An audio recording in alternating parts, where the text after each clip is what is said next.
En vos rangs et grades respectifs, bonjour.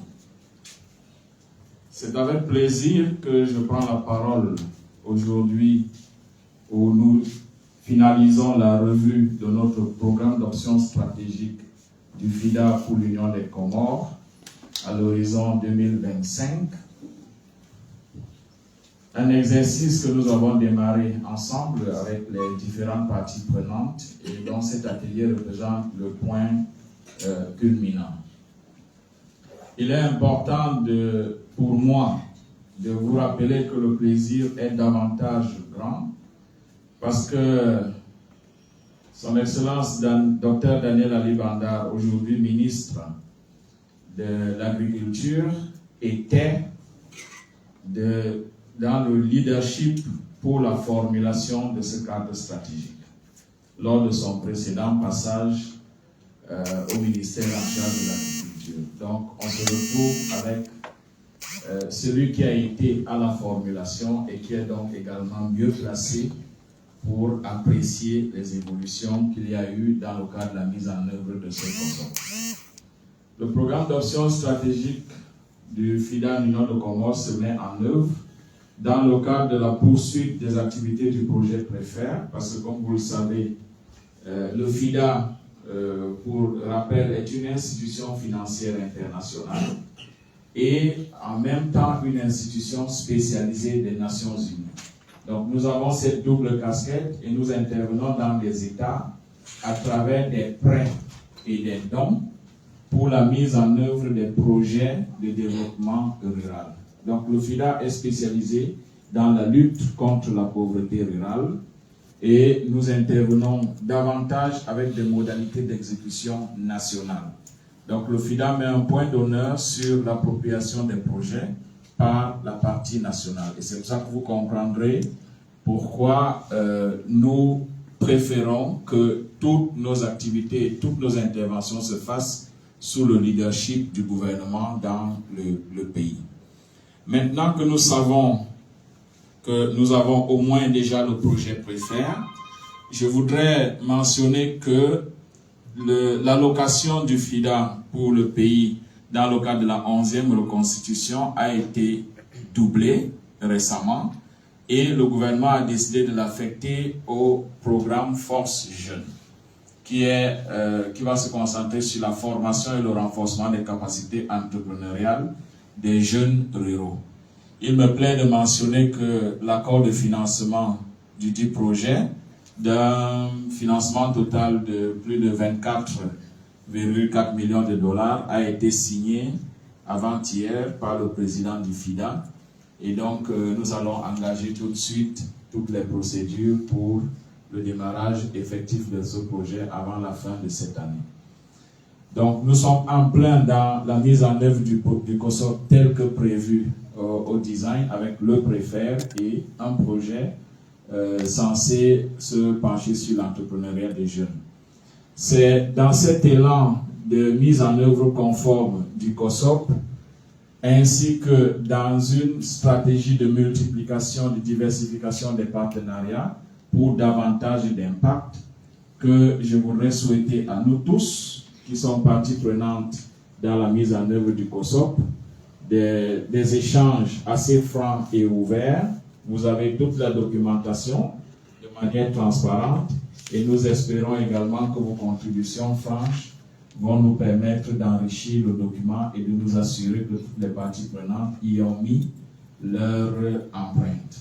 Je vous remercie.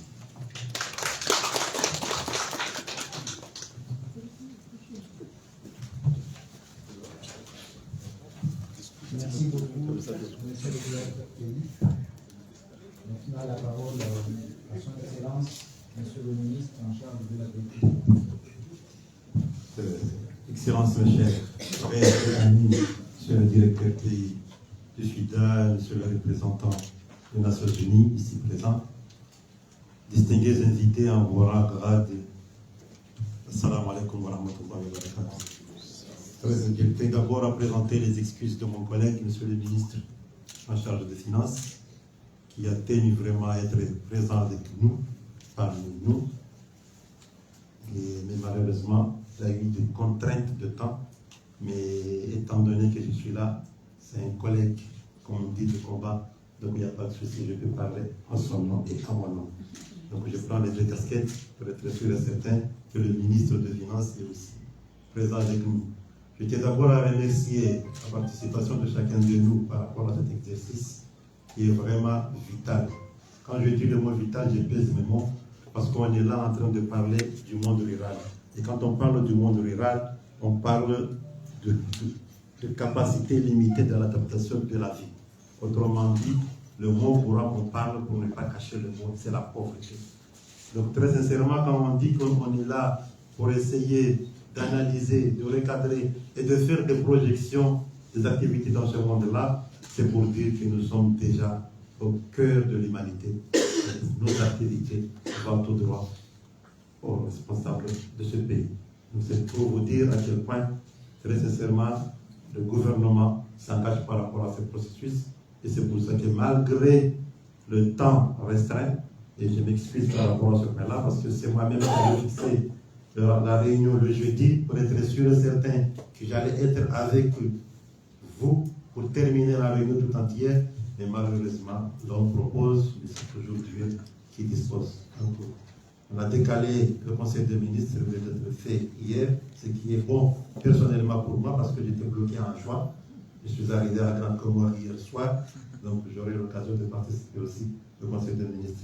Deuxième point, on a parlé de cette évaluation. Je tiens aussi à souligner la résilience par rapport aux résultats que nous avons obtenus par rapport à ce mot résilience.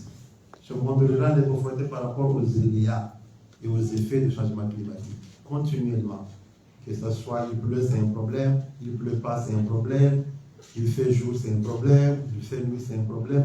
Donc cet aspect d'adaptation que le FIDA est toujours main dans la main avec nous depuis des moments, je ne peux pas passer cette occasion sans remercier très chaleureusement les efforts que vous avez fait jusqu'à aujourd'hui. Oui, je suis d'accord, il reste beaucoup à faire. Mais ce que nous avons fait est gigantesque et monumental. Et ça reste vraiment au cœur des bénéficiaires. Ici, on ne peut pas parler de l'effet que ça fait ces activités-là. Mais il faut vraiment avoir l'occasion de se projeter, d'aller visiter et passer un bon moment avec les bénéficiaires pour comprendre que ce que nous sommes en train de faire, c'est du sérieux. Et ça mérite vraiment d'être réglé. Donc sur ce point-là, je ne m'en doute pas. Et je tiens aussi à saluer l'originalité des activités. Parce qu'on a parlé de renforcement des capacités de ce monde-là. Ce n'est pas tout simplement de distribuer des semences différentes. On a parlé de renforcement des capacités, on a parlé d'organisation, on a parlé d'entrepreneuriat. Et aujourd'hui, comme mon collègue vient de le dire tout à l'heure, on parle de force jeune. Non seulement nous allons les accompagner par rapport à renforcement des capacités, mais nous allons aussi les insérer dans le cadre de l'entrepreneuriat. C'est un mot que beaucoup d'étudiants, beaucoup d'élèves n'allaient pas penser au départ. Ils pensaient tout simplement être embauchés dans la fonction publique. Mais aujourd'hui, chacun se sent un patron.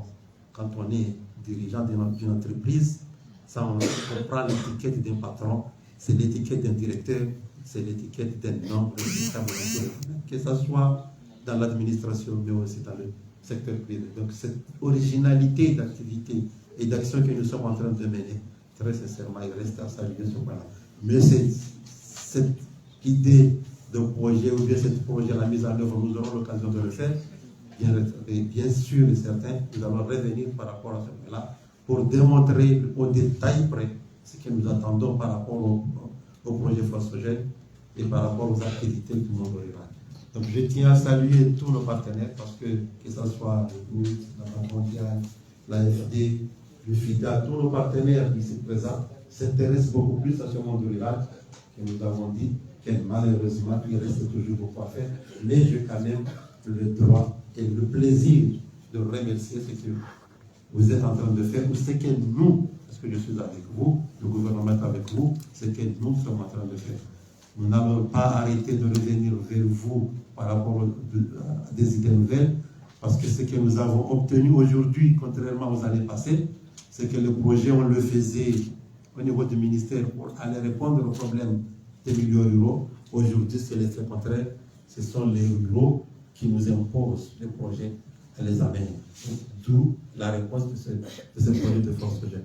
Donc je ne vais pas m'attarder sur ce point-là, que de vous souhaiter un bon exercice, mais je suis sûr et certain, et je suis confiant que les résultats qui vont sortir seront à la hauteur des attentes, parce que, étant donné la participation et les personnalités qui sont ici présentes, je ne fais que me réjouir et être très satisfait des résultats que vous allez obtenir. Et sur ce, je vous remercie. Assalamu alaikum.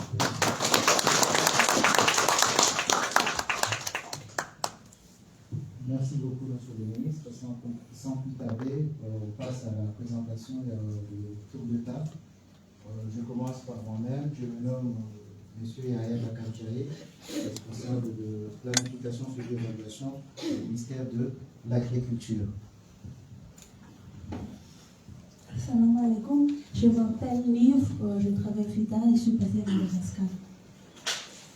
Je m'appelle Abdraman Sibaka, je suis le secrétaire adjoint au ministère des Affaires étrangères. Mohamed Soaibou, responsable de l'évaluation projet préfet.